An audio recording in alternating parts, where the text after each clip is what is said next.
Welcome everybody. Welcome to Wool and Spinning. My name is Rachel. It is so good to be here and I want to welcome you all to this place.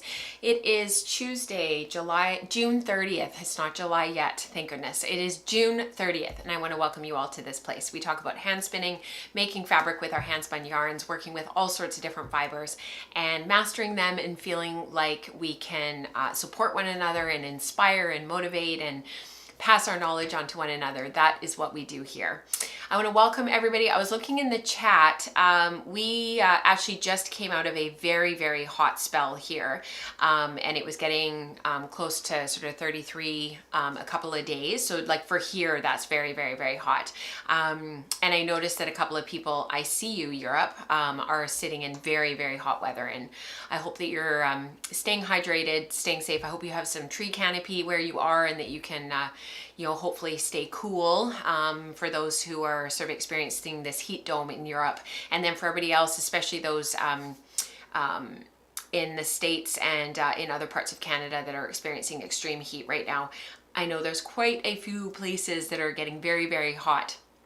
Eve says, Nora is getting so big, Rachel. I know. That was us on the SkyTrain just this past weekend. And oh my goodness, she is almost as tall as me. She's like within an inch or two of me. I think by the end of the summer, she might be the same height, if not taller than me. So we are getting very close. James towers over me now. So like, that's just a thing.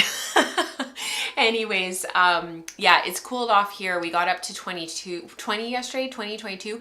And it was actually quite a lovely evening. It was overcast most of the day and cool. Everybody's grass has already died, but at least it was a bit cooler and a little bit more manageable. Vancouver showed off to the world and showed off her beauty, and now we've cooled right down. So I have to admit, I'm very thankful because I know a lot of you are suffering. Yeah. It's funny, Christine, that you would say that. Yeah, in England, 24 degrees Celsius, it's just hot, hot, hot once it gets above that. Yeah, it's funny, hey, different parts of the world, how that heat feels and how it feels different in different areas. It's so crazy, so interesting actually how we feel it differently. And they say it takes 2 weeks to fully adapt and adjust. Like your body takes 2 weeks to adapt and adjust when there are temperature changes. It's one of the reasons why you never fully get used to the heat when you're traveling somewhere extremely hot, but you're only there for a week or 10 days. You never really fully adjust and adapt. So it's really quite interesting. Rebecca was saying it's been between 15 and 20 degrees here. So gorgeous. Oh, that's so lovely. I hope you're really enjoying that before you guys head out on your family holiday and vacation and whatnot. Yes, the humidity. It was really humid here a few days ago and you could really feel it. It was pretty awful. I think humidity is really hard on people. Before we get into the show and kind of get into all of the things, while we're still sort of doing our welcome here, I just wanted to mention everybody who's in the Slack channel will already know this if you saw the notifications last night and this morning. Our driveway is being taken out today and I almost canceled the live stream just in case, but I was ready. I had prepped it for you guys and I didn't want to cancel it if I didn't have to. So I've been kind of on tenterhooks all morning to see if I'm going to need to cancel it, because if they were doing the part of the walkway that's right out front of our house, I would have had to cancel because it's just so loud. The whole house shakes. And unlike Zoom and some of the other meeting software that's out there, the live stream and my cameras and my microphone doesn't cut that background noise out. So it is actually quite important that it's quiet. They are done about 2/3 of the driveway. They've done the front walkway and it's actually quite far away. It's over on that side of the house and it's there's the entire garage before you get to the actual driveway.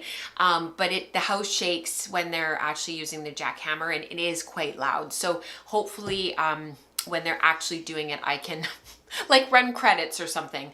Cause I should have I only found out yesterday at like 4 p.m. that they were going to be doing this today and that they were going to be starting. If I had known, I would have done some pre-recorded stuff for you guys and it wouldn't have even been an issue. So, yeah, it's sort of just one of those tricky things. And to reschedule gets really complicated, and you guys know how it goes. But before we get into the show, I did want to mention, I don't normally talk a lot about housekeeping on the show anymore. We sort of, in an effort just to clean up the show and not have a lot of preamble, I decided to sort of direct everybody to the Start Here guide, which is linked down below, and also to our housekeeping post that's every month, and also linked down below. The current one is always linked down below the show.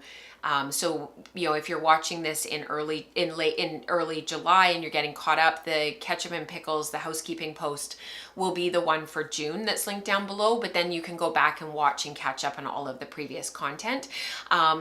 So it's always linked down below, but sometimes things are missed, and sometimes people come to me after and we're like, oh, I didn't know, I wasn't aware, I didn't know.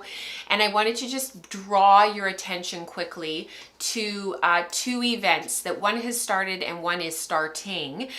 We've got Tour de Fleece and Tour de Fleece Femme coming up very, very quickly.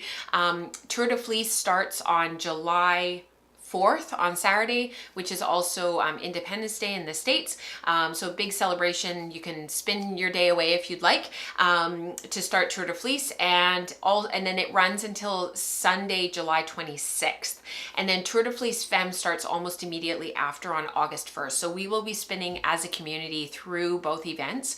And I'll be talking a little bit more about Tour de Fleece later in the show. If you have never done Tour de Fleece before, this is the time to do it. We usually just fill up the hashtag general channel in Slack with all of our Tour de Fleece spinning. You can also use the Ravelry group. There is a thread and you can post your stuff there. And the nice thing about that is it doesn't disappear. The second event that's going on is Spindle Spun Season. We used to call it Spindle Spun Summer. Some people still do, but to sort of encapsulate the southern hemisphere, we called it Spindle Spun Season. It runs from the summer equinox, winter equinox, through to the fall solstice, spring solstice. So depending on whether you're in the northern or the southern hemisphere. So basically the way to think about this is we're going to spin on our spindles for a season. So in the northern hemisphere through the summer, and in the southern hemisphere through the winter. That has already started. I have done a very terrible job about getting the word out, but you guys are on it and you have already started. Thank you for doing that. The hashtags have already been released. Spindle Spun Season 2026 if you're sharing on social media, and for sharing on the Slack channel, for those who are keeping up with Spindle Spun Season, it is under hashtag spindles. There is also a Ravelry thread as well. Please feel free to share in both places. And actually, I already, for community participation today, I already have stuff to share with you guys, because you're already off to the races, because you're like 10 steps ahead of me all the time. And I so appreciate it, because without you, I don't know what I would do. So thank you. And those are the two big things that you need to know about this season. And because the live stream is not going to be next week, which is generally the first Tuesday of the month, Rebecca will be taking over with the Wool Circle to accommodate her travel schedule. I wanted to put in some of that housekeeping stuff today, so that it wouldn't get missed and wouldn't get talked about until the almost third week of July. So thank you. For those who are new here and are catching up, maybe you found us because it's Tour de Fleece and you were looking for somewhere to spend your time, and you landed on the live stream and on the show. Welcome. There is a Start Here guide down below. It helps people to navigate where to begin and what to start with. And I hope that you find that helpful. You can always contact me and ask questions. Sometimes that's the best way to go, so that you find a tier on Patreon that fits you the best. So I think that for those of you who are already familiar with everything and you already know what's going on because you're 10 steps ahead of me, and I love you for it, you don't need to do anything. So let's just jump in. What time are we meeting on Saturday? Are we meeting on Saturday? Are we meeting for the first day of Tour de Fleece? Are we going to do that? Did we decide? See? 10 steps ahead of me. Oh, let's go back to Tour de Fleece for just a second. I'm so sorry, you guys. I was going to jump in and roll the credits, and then I remembered something. We're going to do things a little bit differently this year with Tour de Fleece and Tour de Fleece Femme. We are going to have some spin-ins. So mark your calendars for every Wednesday through July and the beginning of August. So July 8th, 15th, 22nd, and 29th, and August 5th. They're all Wednesdays. We're going to use the Maker Morning link. So anytime that you are up on any of those days, especially for those who are ahead of us, because in the Pacific time zone, we're always behind everybody. So all of you guys that are ahead of us, you can start the meeting anytime. So if you get up at 8 a.m. British summertime, jump in and start the meeting, but I will try to pop in by about 8 a.m. Pacific. Yeah, we didn't decide. Thanks, Dion. I'm not crazy. So Rebecca said, I think we decided, yes, I'm available pretty much all day. So we'll have a kickoff Zoom meeting on Saturday. I probably won't be able to jump in for very long, but I'll put up a post about that, and we'll have a kickoff Zoom party on Saturday on July 4th. That is fantastic. So we'll have a kickoff. I love how things just happen spur of the moment. I feel like that's kind of the season that I am in, and we will talk about that today, about this kind of time being in transition. So we'll have a kickoff on Saturday, July 4th, and then we're going to meet every week on Wednesdays. And like I said, we can just Zoom all day if we want. And that'll be really, really fun. So keep that in mind. Wednesdays, you guys can start the meeting, the Maker Morning, like anytime by just clicking on the link. Lisa's around as well. Ooh, no farmer's market, so she'll be free. Wonderful, wonderful. Yeah, probably because of July 4th, right? More Zoom parties. That's right, Pauline. I'm so sorry, Pauline, about the Netherlands last night with the World Cup. If anybody hasn't watched the game yet, please just tune me out for a moment. But oh my goodness, to go to PKs, Canada really was hoping that the Netherlands would get through. I was really excited for that game, to be able to watch Netherlands play Canada. I am just heartbroken. But Morocco will be a great game as well. If you don't know what I'm talking about, that's totally fine. All right, let's get into the show.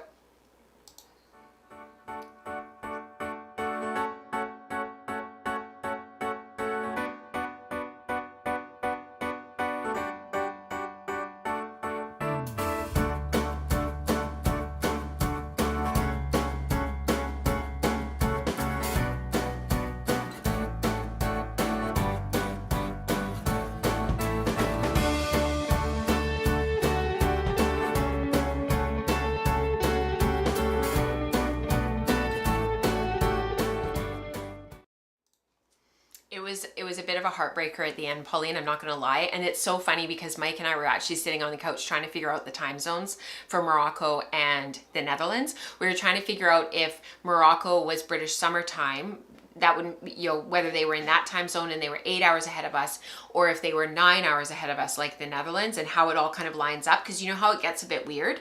And we were trying to figure out if it was 2 a.m. Morocco and 3 a.m. the Netherlands, or if it was both 3 a.m. But it was really in the middle of the night. It was really too bad that the game was at that time for Europe and Africa. I thought that was really too bad, because I know they've tried to accommodate some of the different time zones, but oh, I hate it when these games go to PKs. I just hate it.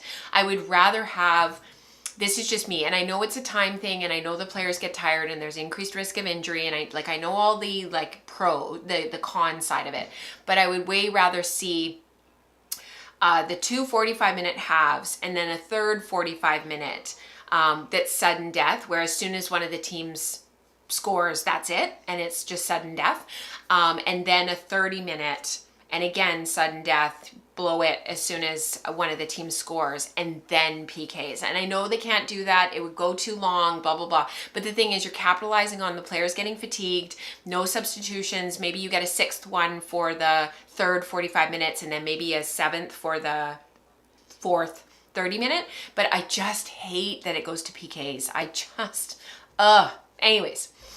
PKs are penalties. It's where it's, penalties. And after the first 5, it goes to sudden death. And it just, I hate it so much. Anyways, regardless, let's get into the show. So I wanted to start off with some Skeined stuff that I've actually finished. And I think what we'll do is we'll actually go to the other screen for just a moment. I have been steadily working my way through my Make 9. So I have really been trying to make this a priority this year, partially because in this time that we've spent, not being in our own home, not sure when we're going to be able to be back in our house. Obviously now we're back in our house. My background has changed. I'm in my new office with all the beautiful lighting. I'm so pleased. But it takes time. It's been kind of a weird year to start with, and to be totally and completely honest and transparent, it's been a very weird 2 years, if I'm being completely honest. So the last sort of 2 years has been very strange for many different reasons, and it's kind of, I've been sort of in this perpetual state of being in limbo, being in transition, sort of, you know, not sure about what the next step is, tentatively taking a step forward and then sort of pivoting, and just trying to balance all of that. Basically, I know that we've all been in these places before. There are certain things that happen in our lives that just, you know, you end up in this situation where there's a little bit of, you're not totally sure about the decisions you're making. You're a little bit tentative about what you're, doing. And because of that, I sort of decided, I took a very specific set of projects to my mom's when we went there, knowing that I could still access most of my stuff realistically. But then about halfway through the project, there was no way I couldn't access any of it. And then so the first little bit I was able to access stuff, and then by about Christmas time, I couldn't access anything, and there was nothing that I could get to. So it really forced me, the specific projects that I'd taken to my mom's, it really forced me to work from that stuff, which was really good. But then being there for as long as we were, it also sort of forced my hand in terms of what do I want to be working on and where do I want to take this year, because I knew that we would only be back in our house for half of the year, and that I would probably spend the latter half of 2026 figuring out the direction that I want to go in with my creative life, with my making, articles that I'm writing for various publications, courses that I'm developing for a school of Sweet Georgia, stuff that I'm developing here in wool and spinning for the Silk Circle, etc., etc. So I thought, a really grounding place to start this year would be to have a Make 9. And so that's what this is. So this is actually where I am now. I am really stinking proud of myself. I have already finished 5 things. I just want to toot puff puff for just a moment. So I finished the Auguste cardigan, and I finished the floral napkins. They aren't hemmed yet, but that'll get done this summer. And I have washed them now that we're home, and I've gotten them all ready to go for hemming. What I've been working on the most recently, if you've been following the show for the last couple of episodes, is the Toothy spin. So what ended up happening with that is I sort of figured out when I pulled it out when I was still at Mom's. So I had 2 braids, quote unquote, and they're basically just lengths of roving that Lynn of West Coast Color was selling at a show back in, I actually looked it up, it was back in 2022. And she had sort of kettle dyed all of these different colors onto this Toothy, and it's from Woolpool, from a Canadian wool mill. It's got many different staple lengths in it, short, long, everything in between. And the first number of skeins that I spun from it, and actually I forgot to grab them for the show today, but I have about 5 skeins already spun of this. They were all fine because they hadn't been sitting for a long time. They were relatively fresh. The roving was fresh. It was freshly dyed, nicely rinsed, hung to dry. It was still airy. And I just spun it long draw and I plied it as a 2-ply. And way back when I first started working on this back in the spring of 2022, my plan was to do a coat with this. I don't know what my plan is now. Knowing what I know now, knowing, some of the things that I've experienced with sewing with my hand spun, I'm not sure. But it will be something. It will be some sort of piece of fabric for some sort of a garment. I'm wearing this today for a reason, because it might be something like this, and I'll show this to you in just a moment. Anyways, the last 2 rovings had sat for the last 4 years, right? So they were really super compacted, and I talked about this on the show, whether it was the last episode or the episode before, I can't remember, and they were really super compacted. I was having a really hard time spinning them. So I did take it to the carder, and it was so fast. So anybody who's sitting on roving and you're not sure what to do with it, I threw this through the carder. 2 passes was all it took. I used my hand crank carder because I can't actually get to my motorized carder right now. It's in the garage behind 3 pieces of like equipment basically that we have been storing, 2 things that need to be sold and 1 thing that needs to be moved and set up again. And I can't get to my carder. So it's like, it's the way the contractors organize the garage, it's literally behind all of this very tall, very heavy stuff. So not particularly helpful. So I can't get to it. So I did this all on my standard Brother carder, 90 TPI for the liquor and 120 for the Swift for the large drum. And I made about, I think in the far photo there's 3 bats there, but that's because I had already started breaking down a couple of the bats before I realized, oh, I should probably take a photo of this. But doesn't that look divine? It came out beautifully. It's true woolen prep. It came out so light and so airy. All the short bits and all the long bits and everything, like what was causing the problem and how compacted it was, where I would get a length of long coming out because that's sort of what would come out of the roving as I was spinning, and then it would break because there was nothing there to sort of grab onto for the next, to continue spinning the singles as I was doing long draw. Like it was so compacted that it just wouldn't like let go basically and allow it to spin. I'm not doing a very good job of explaining it, but it basically just was so compacted. It wasn't felted or anything. It'd been stored for a long time.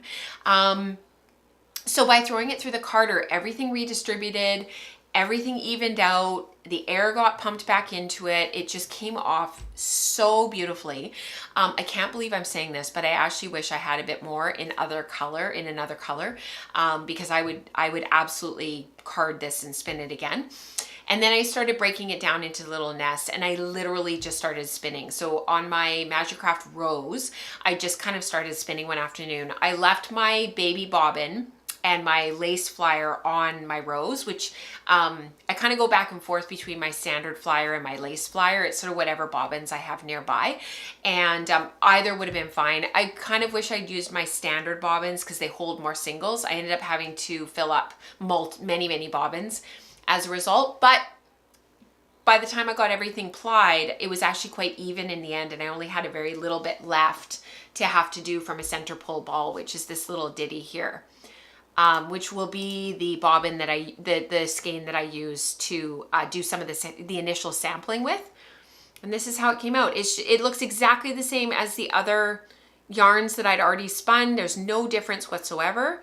I'm just waiting for the camera to pop into focus. There we go.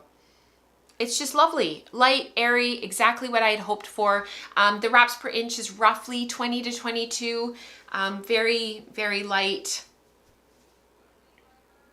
Lovely twist angle, a little bit tighter because I do plan on weaving with this stuff. So the other skeins that I have that are already upstairs, they are all a little bit more tightly plied to be able to withstand warp. And just came out gorgeous. Yeah, thank you, Pauline. And these are the 2 that I finished. So these 2 came fresh off the wheel. Got them all plied this past weekend watching World Cup, and they just came out beautifully. I am so pleased that I pursued this and got this done. It has been on my list for literally years. I haven't made it a priority. I knew it was because I probably had to do something with the remaining prep. So if I hadn't have done it before Tour de Fleece, I think I would have made this a priority to get it done during Tour de Fleece because I wanted to have this done this year. My loom, so I don't know if you guys know this, but I am down to 1. I have 2 looms, but 1 is put away. It's my 8-shaft Louette Jane. It's basically put away permanently. There really isn't a tabletop here at the house that I can leave it permanently set up. So I'm basically down to 1 loom. I'm going to keep it that way.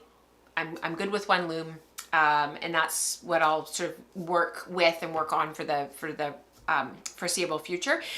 I have quite a long warp on there right now that is dedicated to quite a large article for Weft magazine that's due later in the summer. And so I'm focused on that, getting that done. And then hopefully the last little bit of sampling on that warp will be with this yarn. to get started with sort of what I'm going to do about weaving this yarn. This little bit here will be used on my Zoom loom just to get an initial idea of what this yarn will look like and feel like in a basket weave, kind of 2 over 2 under kind of a situation. And then I'll go from there and put it on the loom, probably using the remainder of the warp that's currently on there, rethread it, reslay it, because I'll only use a very short bit of it. So, and then I'll do a couple of different samples along whatever length I can, using the last little bit of the warp that's on there currently. So if I lost anyone, what I mean is that the warp that's on there right now is 8/2 cotton. Once I finish all of that sampling, I'll cut that sample off, put that off to the side, finish it, do what I need to do for Weft magazine. But what will happen is at the back of the loom, hanging over the back, through the, there's the back beam and then the lee sticks, and there will be probably a foot or 2 left, probably even more than that actually, if I'm being honest, because it's quite a long warp. There will be quite a few feet left at the back that I can then wind a very small warp with this, and I'm talking very small, like 4 inches, sort of, 4 inches by like 24 inches long, like very, very small. And I can do a whole bunch of different samples that are sort of 2 to 3 inches long, just to kind of get an idea of what it looks like. And I'll use those remaining threads at the back of the loom to tie onto. And then I'll rethread, reslay, and tie on and do some sampling. I'll take some photos when I do that, so that you guys kind of get an idea of what that looks like, to use part of a warp again, and to sort of maximize it for sampling. My plan is still to do something like a jacket or a cardigan, but very, very, very simple. So the reason why I'm wearing this today, this is something that we actually, Nora and I thrifted years ago. And we share it, it's woven. And it's basically just a straight front drop shoulder with regular like straight sleeves, no shaping whatsoever, and then just a straight piece of fabric in the back. And then it's just, there's a very, very simple hand-turned hem. And that's actually kind of what I'm thinking about with this. Something drapey, something really light, slightly folding the fabric, nothing heavy. But it would be a really wonderful way to showcase the fabric, showcase the yarn, but not have a ton of sewing. So that's kind of what I'm thinking about. Oh, thank you, Dion. I'm falling for your color. Yes, I love this color. I think a couple of people complimented this color. I just love it. And I was really worried about carding it that I would lose that kettle dyed kind of, there's the natural brown in there, because it was a brown base. It was a natural brown base. And I was really, really worried. Hang on, you guys, I got to fix something. Otherwise I'm going to lose you. I was really, really worried that I was going to lose some of that in carding it, but it's fine. And I will distribute this new yarn, the most recent yarn. I will distribute it through the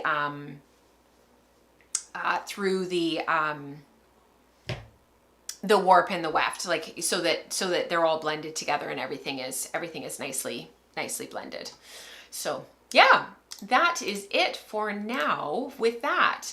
The other thing that I finished, and I'm just looking at YouTube, it's not liking the upload rate. So I'm hoping that we won't have any problems. Let me just double check. The kids are both using the internets right now as well. I might have to get them to stop. The other thing that I finished was my CVM Gulf Coast Native Bombex Silk. This was my spindle spun that I was trying to finish for spindle spun season, because I wanted to get this done and get my spindles freed for starting a new project, which we'll talk about in a minute. But I love how this turned out. It came out so light and so airy. Can I just say, you guys are gonna laugh at me, I do most of my spinning on wheels, and I do most of my yarns, my prep and whatnot, everything kind of ends up being spun on my wheels. It's just a fact. It's the way that it goes. It's just kind of the way that things have ended up being.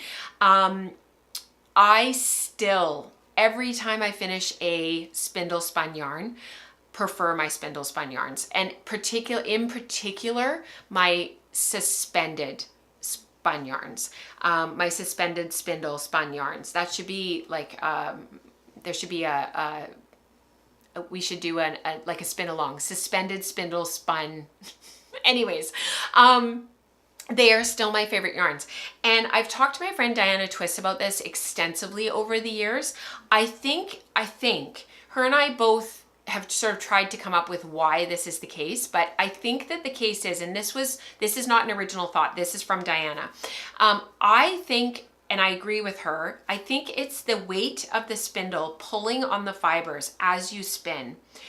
And then when you go back, because you've got to get your singles off of your spindle, you're forced to rewind. So every single yarn is rewound. And then you ply, whether you ply on your wheel or ply on a spindle, it almost kind of, for me, doesn't seem to matter. But that weight, there's something about the weight of the spindle pulling on those fibers as the twist is entering that results in these really bouncy, springy, very even, light yarns. And I think there's a reason why my friend Diana, Becca in our community, Bethy40 on the Slack channel, why they always go back to their suspended spindles over and over and over and over again. There is something about the weight of the spindle pulling on those fibers as the twist enters that creates a very distinct, specific type of yarn that you just can't create with any other tool. And for me personally, they're my favoritist. I love them the mostest.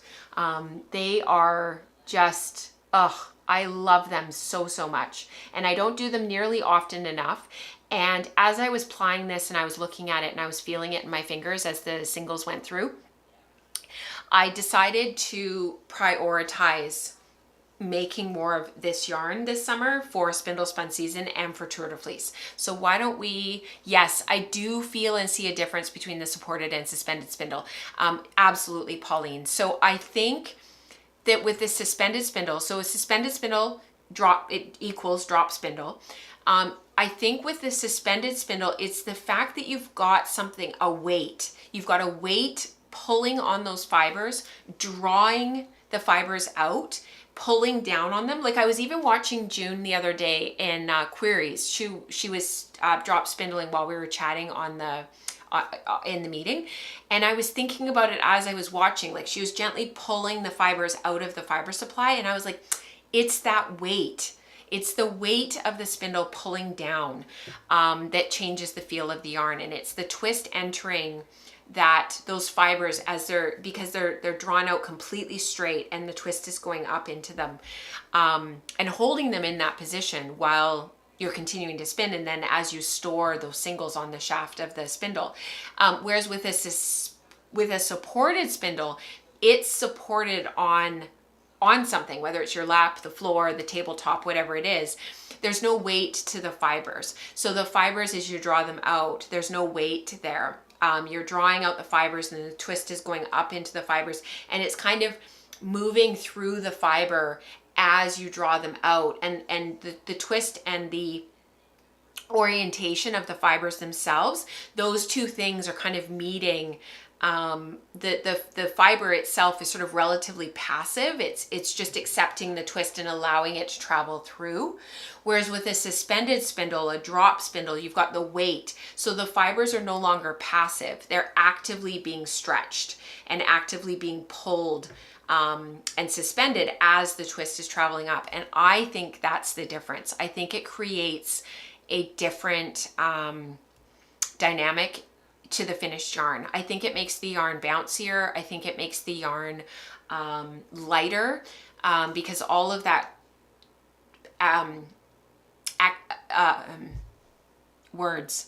all of that suspended energy of the fibers being pulled straight is sort of released once you release that tension. And I think that that's what's doing it. And then on top of that, with the drop spindle, you have to draft very evenly, and otherwise it'll break and it'll drop, right? And I think there's something to that. So the yarn not only is incredibly even,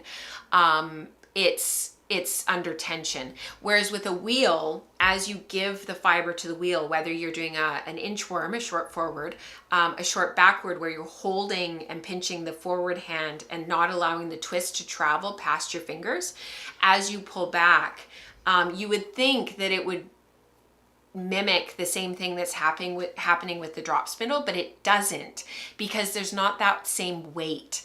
Because I disproved that with one of with a recent ply article on tension. We tried to prove that there was more elasticity when you hold those fibers under tension when you're wheel spinning, but it's just not the same. There was no difference between the different drafting methods. And it's because the spinning wheel isn't hanging off of the fiber. It's pulling, so you're getting more of that active tension than you are, say, with a suspended spindle, but not as much as a drop spindle. That's my theory. I completely agree with Diana Twist about this.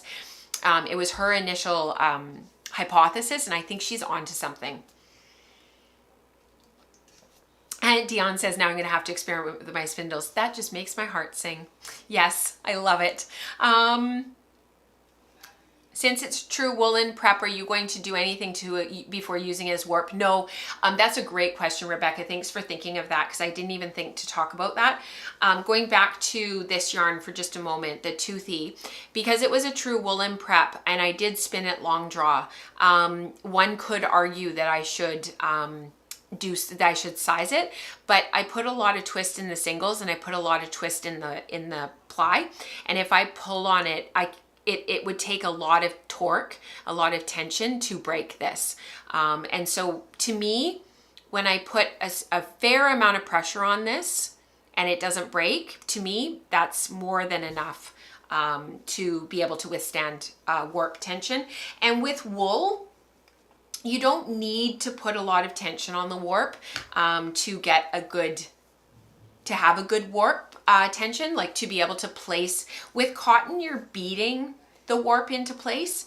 With wool, you're placing it into place. So you just need enough tension on the warp to hold everything in place and not have it slack.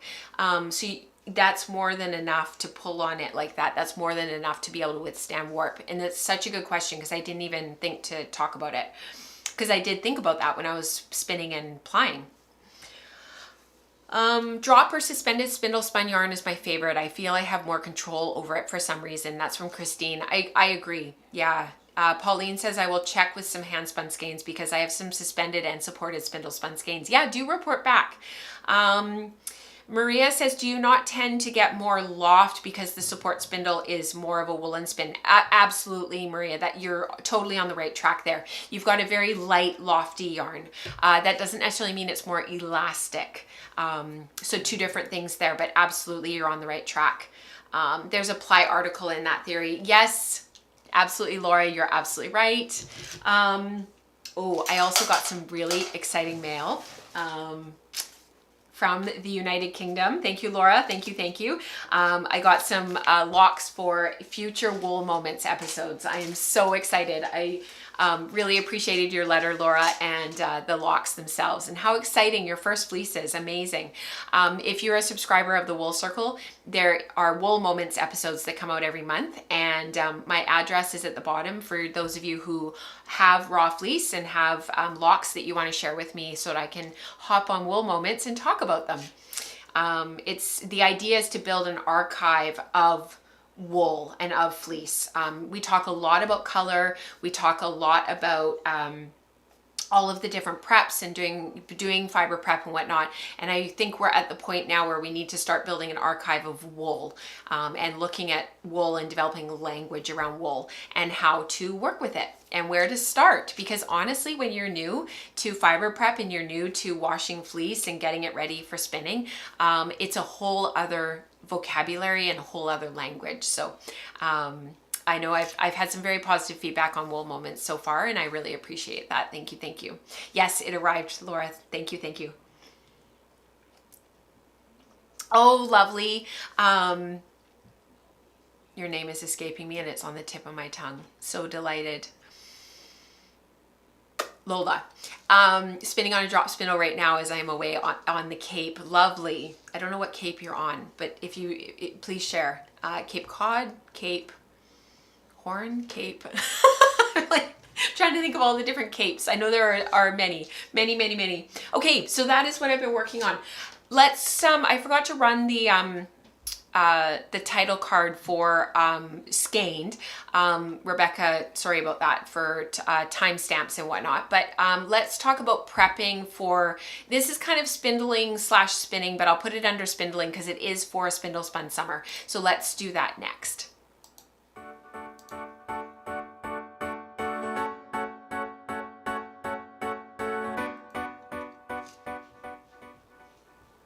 Cape Cod, lovely, lovely. Colleen, yes, of course.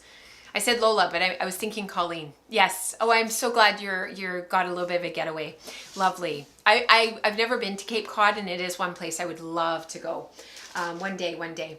So I have been working on prepping this combo, and the only reason why I'm putting these two together is because there's a lot of similar color in both, and they're both really fascinating blends. So this is from my friend Megan of Bramble Ridge, and I bought these back, it's been a while. I've had them the entire time that I've been at Mom's. So the one that's just down below here, that's the red, brown, and teal, is a Polworth Llama Silk. So it's 50% Polworth, 30% Llama, and 20% Silk, and it's in the colorway Shipyard. And what I really liked about this was that gray color that you see in there, that's kind of dark gray, matched really beautifully to the one next to it, which is, it's actually gray Hanui. So let me just grab the card out because I forgot to grab it. I started prepping these this morning because I just haven't gotten to it. So it's fine Hanui and silk, 70% Hanui, 30% silk. And this is Megan's Harlequin blend, which I love. And it's probably in a colorway that some of you will recognize called Mushroom Hunt, which I've spun before. And what I started doing this morning was actually just stripping everything down and getting it ready to spin. And I'm basically just gonna do a really big, gentle marl. So everything is going to get pre-drafted. I'm just stripping it down.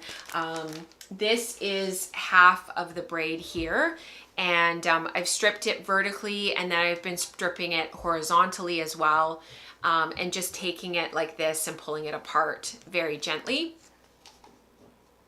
What I really like about these blends is there's a lot of different things in it, and so they're slippery, and they're not sticky at all, and they just come apart so beautifully.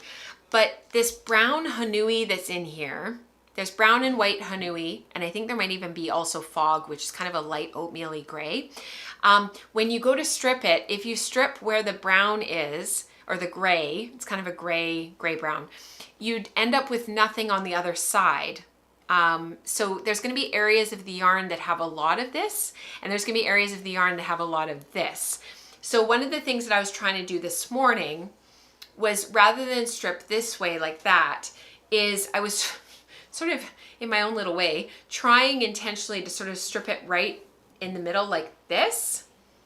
But that kind of worked with varying success, because then what happens is you get this mess in the middle there, and it ends up not really stripping very nicely, and it didn't really want to play ball.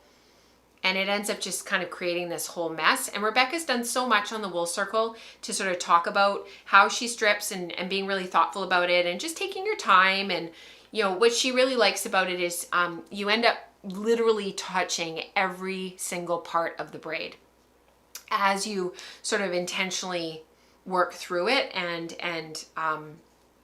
strip it and pre-draft it and so on and so forth. In some ways, this would have been one of those really easy braids to just start spinning from the top. Start at one end and just start spinning across the top, and don't strip it down, and you'd end up with this overall very, very heathered singles. But I don't really want to do that on spindles. And I'm kind of happy to end up with a yarn that's really marled in places, that's really textured in places, very high contrast with the two singles in places.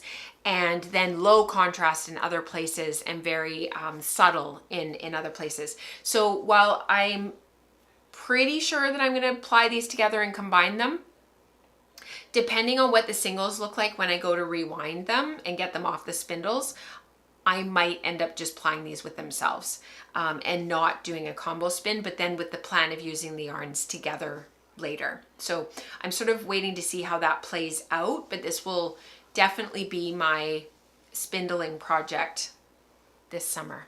And I think that probably it will be the majority of what I spend my time working on through Tour de Fleece as well. We're on the go quite a bit over the next couple of weeks. I've got some big content to start to record and start to edit. And often spindling is a really lovely place to pause, take a minute, spin through, you know, one of my bundles, and then sort of move on to the next task, if you will. I've only got the kids are actually only in 2 Nora's only in 1. James is working at 2 camps this week, and Nora's going to 1 camp this summer. So the kids are actually only gone, because some summers it's been really strange where they've been gone from like an 8 till 3 every day for a couple of weeks. It's been very odd. But this summer we're home. The kids are only gonna be gone, James for 2 weeks, Nora for 1 week, and then we're away for 1 week. So very at home, quiet summer. So I felt like girl interrupted yesterday, trying to get things done and just constantly being interrupted. So really trying to optimize the work that's being done behind the scenes, optimizing sort of, you know, how things are being done, so that hopefully I can, you know, be more present, have some creative time, slow down. And that takes us right into this idea of being in transition all the time. So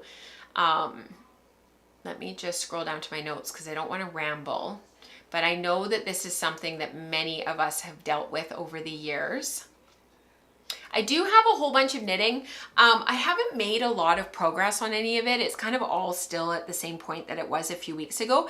And a lot of that is because of trying to get through all of the boxes. So what happened, so we moved into the house the week of June, I guess it was like the 9th, 10th. And then they moved all of the boxes in on the Monday, and then we sort of were able to be here full time as of the Wednesday, which was really wonderful. There's this weird tension where I feel like I'm either actively making or I'm not making at all. I don't know if anybody can relate to that. But what's actually been happening is there's kind of been this weird like third place that I've been in over the last long time, and it's probably been about 2 years, where I'm doing a lot of sampling but I'm not really producing a lot, or I'm spinning instead of knitting, or knitting instead of spinning, because sometimes it goes, you know, the other way. Sometimes I'm organizing stuff. So over the last couple of weeks, it's been a lot of organizing, a lot of unpacking, a lot of figuring out where things go. This right here is all of my ply magazines, for example. So like, first of all, I had to find them all. And then I had them all in magazine holders, but then I had to figure out the order because I'd never kept them in order before. I don't know what I was thinking, but I just never kind of bothered. And then also I've been doing a ton of reading. So I've been reading instead of actually sitting at the loom weaving. So then I went through all of my weaving books. That's them there, my favorites. That's not all of my weaving books. My weaving books are all, and my knitting books and my spinning books are all in here in this big cabinet here. All of my favorite spinning books are up here. Because there's certain ones that I want access to all the time, like my Fleece and Fiber Source book, Beth Smith's book I use all the time, The Spinner's Book of Fleece, Twist by Michelle Boyd. There's certain books that I need access to that I want to be able to just reach over and grab them off the shelf. Spinner's Book of Yarn Designs. And then here, these are my weaving textbooks that I grab all the time. Mary Black's book, Margaret Porter Davidson right there. Mine's not green, mine's red. There's a new one. They've redone it. So exciting. So excited about that. But so we are engaged in, like I have been engaged in a lot of creative practice and doing a lot, but it doesn't look it doesn't necessarily look and manifest the way that I sort of think about it in my mind. And so I think instead of like over the last 2 years, we've talked about this a lot on the podcast, they're shifting away from that idea of being really super productive to remaining connected to what we're doing and remaining connected to our craft and the things that we want to engage in, but it doesn't necessarily mean churning out a ton of stuff. And I've talked about that a lot on the podcast over the last few years because of not wanting to make something just for the sake of making it and then turning around and donating it because I'm not actually that happy with it. That's a whole other conversation, but a really important one regardless. And maybe we'll do a reflections vlog on that. And then part of moving back in and getting through all of these boxes, and what I really wanted to do when we moved back in was purge. I just wanted to purge a ton of stuff. I didn't have the spoons to do it before we got packed up, but I wanted to do it after the fact. So I think I have sent 10 or 12 boxes, maybe not quite 15, but definitely 10 or 12 out to Goodwill. And part of doing that means like it's left me feeling really exhausted. I don't know if anybody else ever feels this way when you're purging and cleaning out. And I know, Rebecca, you did, you and I think it was Martha, you guys did your kitchen. You went through the kitchen and purged a whole bunch of stuff, cleaned it out back in the winter. For me, that kind of work leaves me feeling really tired. And that sort of leaves me feeling like, am I really still interested in this stuff? Maybe I'm falling behind. Maybe I'm less disciplined than I have been in the past. It kind of leaves me with these feelings of like, you know, questioning whether or not I'm really doing the thing. But often it's because I'm just operating within all these constraints of like, there's boxes everywhere and the office is full of boxes and like, I need to deal with them. And so there's a difference between losing interest in a craft or losing interest in something that we're really committed to and just temporarily lacking capacity to engage in it along the way, you know, and so, in the same way. And I think sometimes engaging at that really high level all the time is just not realistic. And certainly over the last couple of months, I've very much been feeling that, if not over the last couple of years. And I think sometimes that's come through on the podcast, on the show, where I just haven't felt that desire to take on a really big project. And instead I've been really happy to sit on the sidelines and watch, like, you know, Dion and Rebecca share their larger projects. Some of the, you know, fleece processing that Rebecca's done over the last year or so, and allow them to sort of take on some of those big projects. I remember Rebecca said on a recent Wool Circle episode, I think it was back in the winter, she was like, you know, I've been craving like a big spin because it's a break. And I was like, oh, sweet mother of pearl, that is not a break for me right now. And it's just a different season, because in the past it would have been, and in the future it will be. I've also been able to, or I felt like I've gathered a lot of information about this last couple of years. I don't know about you guys, but over the last couple of years, I've really felt like there's been some real moments of clarification for me, where as everything is shifting, there was, you know, we've moved, there was illness, there was periods of caregiving over the last couple of years, career changes, the kids are growing up, the kids transition from homeschooling back to traditional brick and mortar 5-day-a-week school. These aren't necessarily seasons where you want to take on a really big project. And instead it's sort of, you know, looking at like, what am I drawn to? What do I want to work on? One of the big things has been like the actual physical season outside, you know, wanting some summer knits, wanting some different projects to work on that I haven't necessarily done in the past. What am I returning to? I always come back to my spindles. I always come back to the wheel. I always come back to fiber prep. I always come back to fleece. And noticing what you're missing. One of the things that I noticed, like for Dion, for example, over the last couple of months, she always comes back to blending. And I love that because I always know that when she's feeling really well, she's going to start blending. She's going to start playing with color. She's going to start pulling out all of her blending board and all of her prep tools.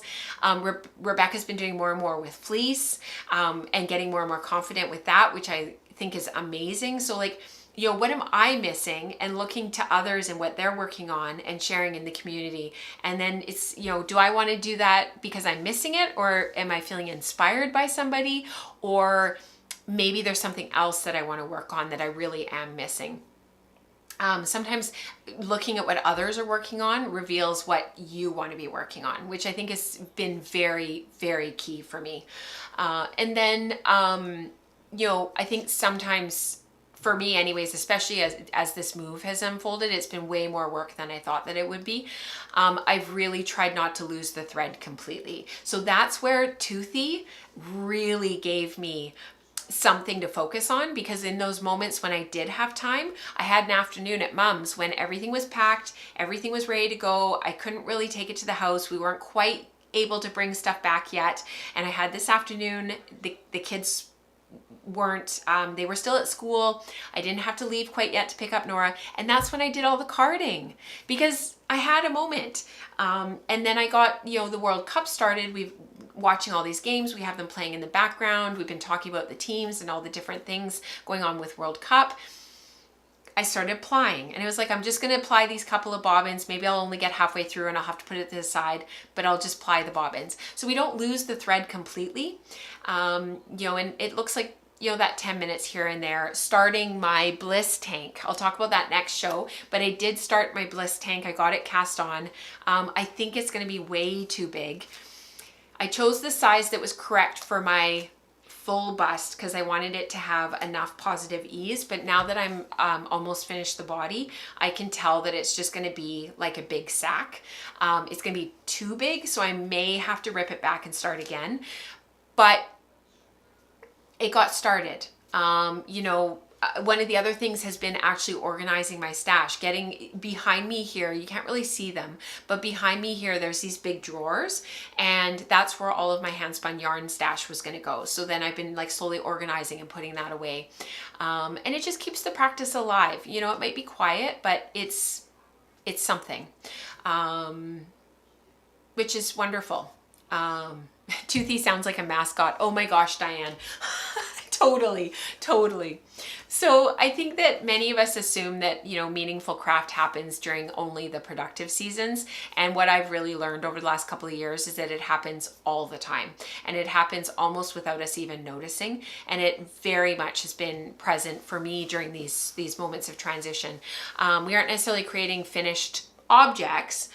Sometimes it's simply just staying connected and being a part of a community like ours, and just picking things up as we can, and being able to put them back down again. And that's the beauty of, I have to admit, with spindles in particular, and knitting and crochet, they're very portable. So you can pick them up and put them down without really having to do a lot of thought. I think that's one of the things about weaving that I struggle with. Is I always feel like with my weaving, I can't just sit down for 5 minutes. It takes 5 minutes to get settled. So my weaving often takes a back seat during these times. And I've been really trying to pay attention to that and carve out that time to be able to sit at the loom. So yeah, I would love to hear what you guys think, and for you guys to pitch in more of your thoughts and to talk about what it's been like for some of you, because I know I'm not the only one that's been through and dealing with a lot of transition over the last couple of years. And there's been a lot of stuff in our community, and I would love to hear more if you guys pop in the comments and share, or even in the Slack channel to keep the conversation going. All right, it is going to take me a quick second to find our community participation, but I think that I have it here somewhere. Nobody really ever knows. We will see. Let's see. Where is it? Let me find it here.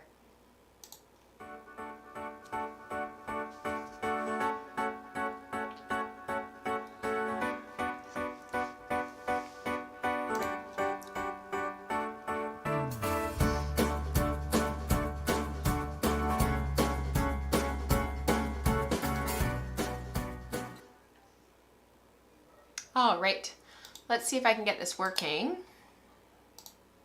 We want, here we go. Hopefully this works. Yes. Don't you just love it when you click a button and everything just works? It's just magical. It's magical. All right. So you guys, have, as always, have been doing a ton. I wanted to start off with Spindle Spun Season because there's already been a huge uptick in the community with sharing your spindling. It did start June, was it 20th or 21st? So we've already been spindling for about 10 days. So this is from Pauline. I just thought this was beautiful. I love the follow through as well. I like that through line of last show. I showed all of the cops that Pauline had made, all the little turtles, and then she made plying balls. So, and now we get to see the finished yarn, which is awesome.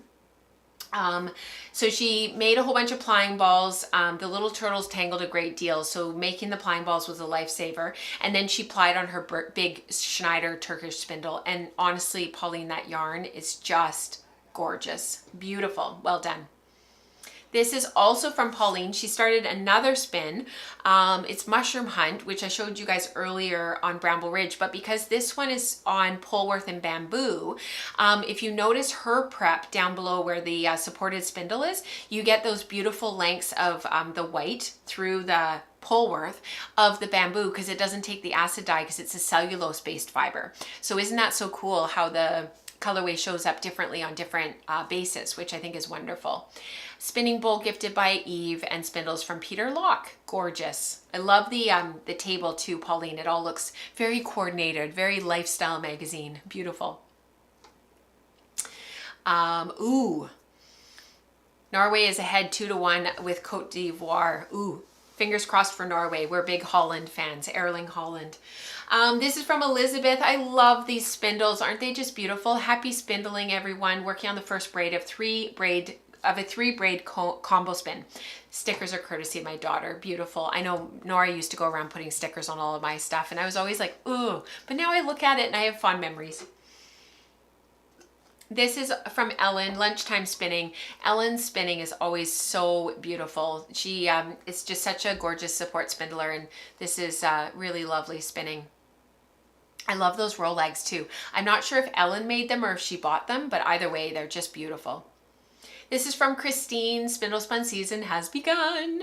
Beautiful spinning there, Christine. One's a suspended spindle. This one over here, this is a drop spindle, and then she's got her suspended spindle going as well with a roll leg. And I'm assuming, Christine, that you made the roll leg. Looks beautiful. Love that color. Gorgeous. Bye, Rebecca. So good to see you. Thank you for being here. This is from Nicole. Inadvertently got ahead of the game with the tweed yarns. Yes, in the Silk Circle, we're doing Heathers, Marls, and Tweeds right now. And July will be the third installment of a 3-part series of Heathers, Tweeds, and Marls. So if you are interested in those yarns, how they differ, how they're similar, it's a 3-part that started in May. So if you join this month with the Silk Circle, you'll be able to access May and June, and then later this month, part 3 will be released. She blended some roll legs in February 2025, started spinning in May of 2025 after several months on hiatus, and then finally finished. Beautiful, Nicole. Love the colors. Oh, that is gorgeous. Love that. And it's beautiful how it came out. General makes and shares. You guys, there's so much going on in our community. It's just not even funny. This is from Alberto. He's been doing a breed study with Baby Doll South Down. Just gorgeous spinning there, Alberto, on his Ashford Traditional. He did his default yarn, which is a sort of a continuous backwards draft. No TPI or yards per pound numbers yet. But if he likes it, if he likes the swatch, then he'll do the yards per pound. And then he's liking the 4-ply look. Beautiful. I love how bouncy and springy Baby Doll and South Down both are. So together, I'm sure it's divine. Beautiful. This is from Eve. A lovely rainbow spin for Pride Month for June. First ply of 3 is done. Plyback sample coming in at 7 wraps per inch. Beautiful, Eve. Very chonky, thick. This would be a fantastic toque. I could totally see this as one of those like crocheted, double crochet, toques that you do from the top down, and you can do a crocheted rib. Oh, that'd be perfect, Eve. And then there's been a ton of fiber prep and dyeing in the community, and I think it's partially because of the time of year. Look at these absolutely perfect little roll legs that Sue's been spinning. Gorgeous Corriedale from Cloverleaf Corriedales in Victoria, Australia. She's been using her new Clemis and Clemis lock pop and hand cards. Just gorgeous, Sue. She was actually working on this during our Patreon anniversary on June 16th, and it was lovely to hear her talk about it. She was, they were in their RV on the road, and she had herself all set up at their campsite and everything. Beautiful, lovely. Original plan was for a 2-ply worsted weight, but there is still a bit of lanolin in some of the locks, and so she can't get them to draft quite as smoothly as she wants, so a 3-ply might be better. It'll just kind of even it out, and then she'll be able to scour it again when she finishes plying. Beautiful. This is from Shauna. Have about 5 pounds before washing of this coated merino from Apple Creek Merinos. They do beautiful merinos for those who don't know. Been picking it to card on my 120 TPI Ashford drum carder. Beautiful. So she's gonna pick it all open, get all those tips open, pull out all the second cuts, all the bits of trash and whatnot, and then she's gonna card it. That's gonna be gorgeous. That is a beautifully picked fleece here. It's gonna be lovely to card, Shauna. She said that she's thinking about trying to add in sari silk for some fun pops of color, but she's never used sari silk before, and she's wondering if what I would get for that, what I would want to get for that purpose. So sari silk comes, it depends on how you buy it. Some of it comes as like a pulled kind of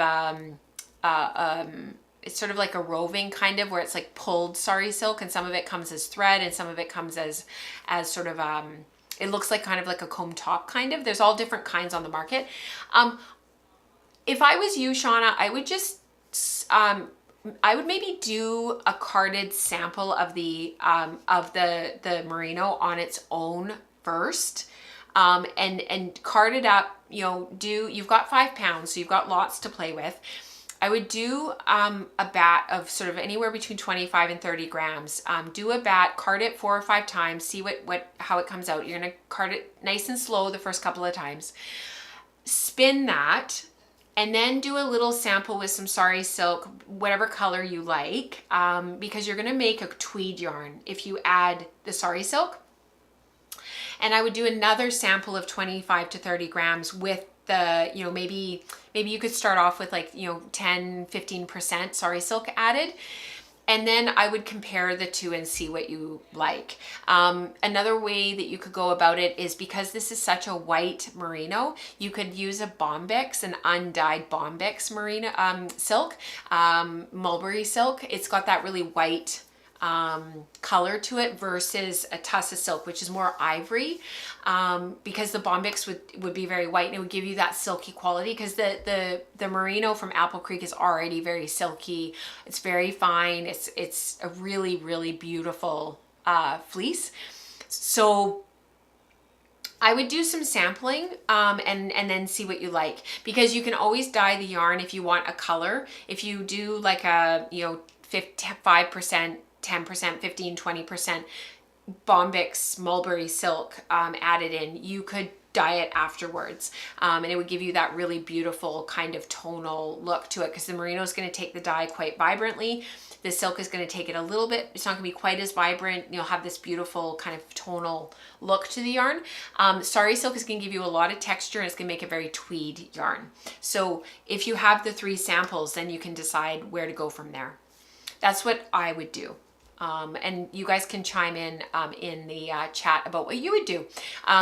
Dion's saying sari silk is the glitter of the fiber world. It's so true. So true.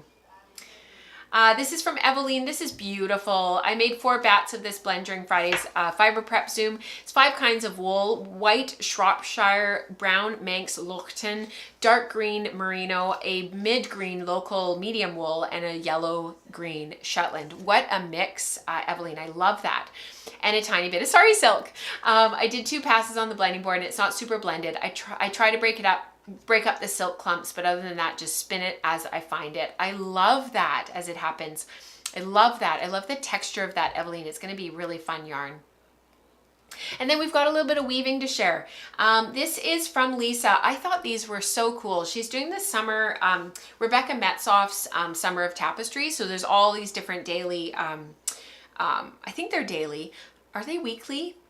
I can't remember. I think they might be weekly. Anyways, prompts for things to do throughout the summer, and it's sort of a prompt driven, very community building, pushes you out of your comfort zone, gets you started with certain techniques.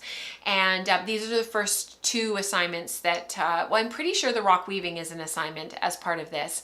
Anyways, I just thought these were so effective. I just love this so much. The whimsy of it, and the colors, it's very New Mexico. I just love this. And then this up here I thought was so clever because of course it looks like the bull horns, or like, you know, the heritage cows, sort of that idea, that type of look. It's so, just love this so much. Oh, bi-weekly. Thanks, Lisa. Yeah, I just loved the whimsy and the play, and how both are photographed. Lisa, just chef's kiss. Love this. This is from Becca.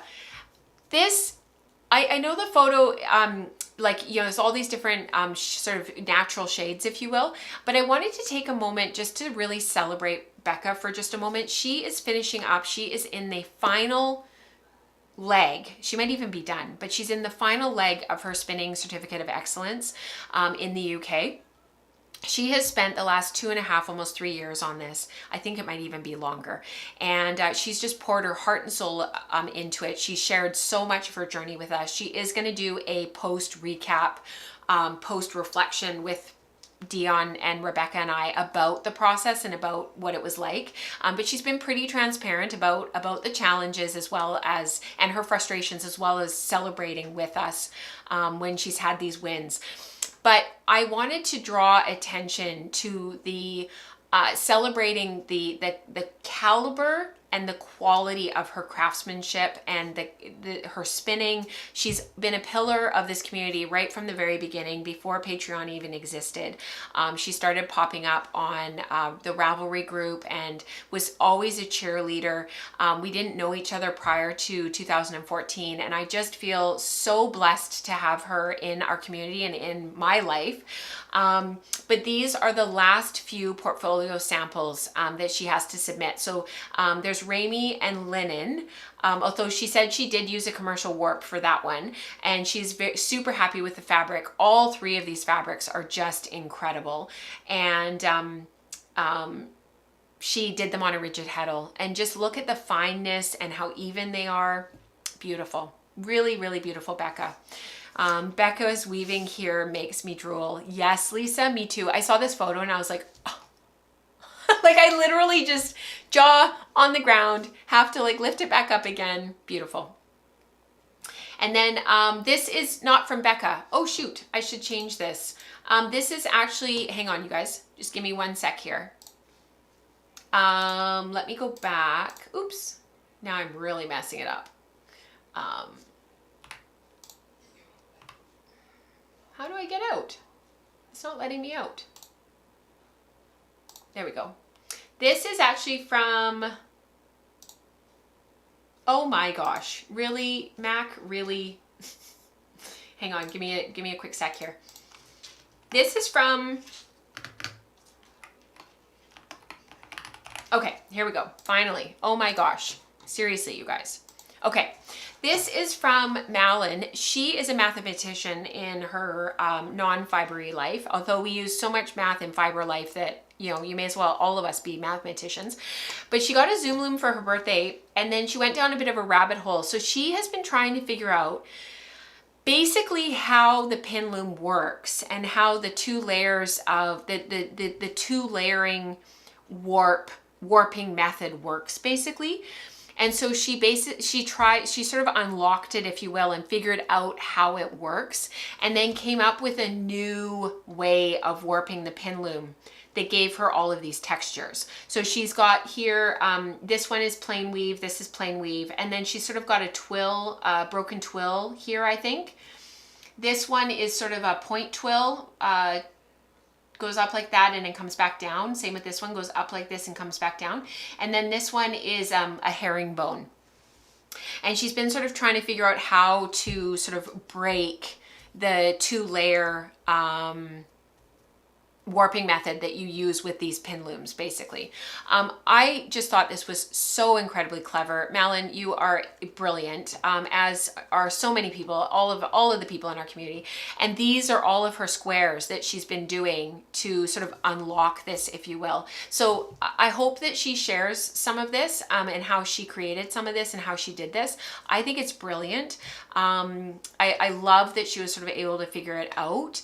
I suspect it's with a whole bunch bunch of maths and using the pins in a different way, but talk about a cool project. And I loved this idea to be able to get these different textures from the pin loom, especially the herringbone and the sort of point twill adjacent. Very, very clever. It is extremely clever. Dion says that's extremely clever. It totally is. Just awesome, Malin. Thank you so much for sharing, and I hope that you continue to share more, because I'm fascinated. You have roped me in, because of course I usually I hold 2 strands as I warp so that I can get that basket weave, that sort of twill adjacent, to give me an idea of what the fabric will be. It doesn't give you an exact twill, but it gives you sort of twill adjacent, and it is very, very, very clever. Yeah, so cool. So thank you, you guys. Thank you for sharing everything that you do, for being here, for being a part of this community, for contributing so richly to what we do here. I really, really appreciate it. Christine says, so clever. I struggle with my pin loom. I think what I struggle with is the fact that it's basically the same every single time. And, you know, I think if you're doing samples for something specific, you can kind of, you know, get your head around it and get it done. But I love the idea of being able to do different things with it, and be able to create those different textures, like the herringbone, the sort of point twill adjacent, the broken twill. It gives you a lot of information. I just love that. So well done. Bravo, everyone. I just think it's wonderful. Thank you so much for allowing me to share all of this stuff on the podcast. I learned so much from you guys, and I know you guys benefit from it as well. It's wonderful. Wonderful. Thank you. Thank you. Okay, let me find why is this not working? Oh, there they go again with their drilling. Okay, so that's probably our cue to say goodbye. We got through the whole show without jackhammering. I feel pretty blessed right now. I'm pretty lucky. So I hope you guys have a wonderful couple of weeks. There are some schedule changes for July. If you have been following closely with what's going on, it's to accommodate my schedule and Rebecca's schedule for the summer. We always have some changes in the summer to accommodate everybody. Oh, I'm so glad, Christine, that you can't hear. It's pretty loud. The whole house is shaking. Rebecca will be here for the first Tuesday of the month, which is usually me, but it's going to be her doing the wool circle next Tuesday. And then the second Tuesday of July, the second full week of the month, because it is it's a long month, it's an odd one, I will be back with the live stream. So if there's anything that comes up between then and now with the beginning of the month, Wool and Spinning Radio is going to come out, the monthly housekeeping post, Ketchup and Pickles, with all of the information in it. If you have any questions, just get in touch. I am always available.